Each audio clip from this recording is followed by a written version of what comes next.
Bestuur en financiën. Waar staan we voor? De PvdA is een democratische partij. Het bestuur is er voor en door de mensen. Burgers en overheid moeten elkaar begrijpen. De overheid is er voor de mensen. De overheid organiseert alles voor de mensen. De overheid doet dat zo goedkoop mogelijk, anders moet iedereen veel belasting betalen en dat willen we niet. Friesland is een bijzondere provincie. Friesland heeft een eigen taal en cultuur. Friesland moet als eenheid blijven bestaan. We werken samen met Groningen en Drenthe.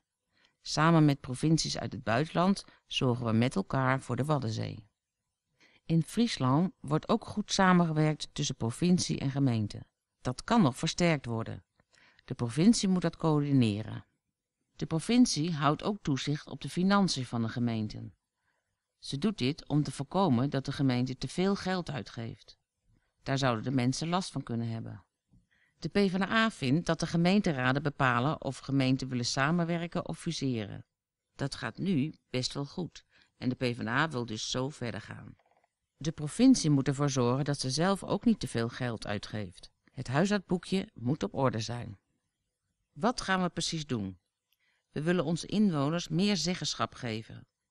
Er is een commissie die schadevergoeding kan geven aan de mensen die last hebben van daling van de bodem. Deze commissie moet meer te zeggen krijgen. Mensen moeten actieve burgers worden en samenwerken met elkaar. We willen jongeren actief betrekken bij de democratie en gebruiken daar nieuwe media bij.